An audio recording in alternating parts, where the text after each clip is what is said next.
அஸ்ஸலாமு அலைக்கும் friends. ஃப்ரைடேக்கான lunch menu பார்க்கலாம். மறக்காம சேனல் ஃபஸ்ட் டைம் பார்க்கணும், மறக்காம சப்ஸ்கிரைப் பண்ணிக்கோங்க.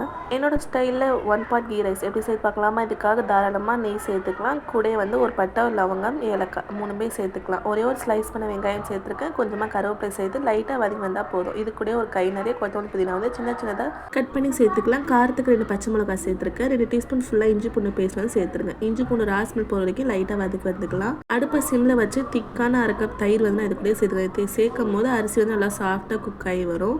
1/2 கிலோ அளவுக்கு சாப்பாடு அரிசி தான் எடுத்துருக்கேன். இதுக்கு 1 கப் அளவுக்கு 2 கப் தண்ணி ஊற்றணும். நீங்கள் பாஸ்மதி ரைஸ் செய்கிறீங்கன்னா 1 கப்புக்கு 1.5 கப் அளவு தான் தண்ணி சேர்க்கணும். அரிசியுமே நல்லா வாஷ் பண்ணி கொஞ்ச நேரம் ஊற வச்சுருந்தேன். நல்லா கொதி வந்ததுக்கு அப்புறமா அரிசியுமே சேர்த்து தேவையான உப்பு சேர்த்துக்கலாம். இது கூட ஒரு சூப்பரான காம்பினேஷன் பார்த்தீங்கன்னா பருப்பு தால்ச்சா தான். அதுவுமே குக்கரில் சேர்த்து நல்லா வேக வச்சு எடுத்துக்கிறேன். பீஃப்மே ஃப்ரெஷ்ஷாக ஹஸ்பண்ட் வாங்கி வந்தாங்க. அதுவுமே சின்ன சின்னதாக கட் பண்ணி பீஃப் பெப்பர் ஃப்ரை தான் பண்ணலான்னு சொல்லிட்டு அதுவுமே ரெடி பண்ணியிருந்தேன் சைட் பை சைட். நெய்ச்சோருக்குமே அரிசி தண்ணி நல்லா ஒன்று போல் குக் ஆகி வந்ததுக்கு அப்புறமா தம்மே போட்டாச்சு. ஒரு 15 to 20 மினிட்ஸ் நல்லா குக் பண்ணி எடுத்தோம்னா சூப்பராக நெய்ச்சோருமே ரெடி ஆயிரும். கண்டிப்பாக இந்த மாதிரி ட்ரை பண்ணி பாருங்க. முருங்கைக்காய், வாழைக்காய், மாங்காய்னு சொல்லிட்டு எல்லா வெஜிடபிள்ஸுமே போட்டு சூப்பராக பருப்பு தால்ச்சாவுமே ரெடி பண்ணியாச்சு. இதோட டீட்டெயில் ரெசிபி கூட எனக்கு ஷேர் பண்ணிங்க. சேனலில் வேணுன்றவங்க போய் செக் பண்ணி பாருங்க.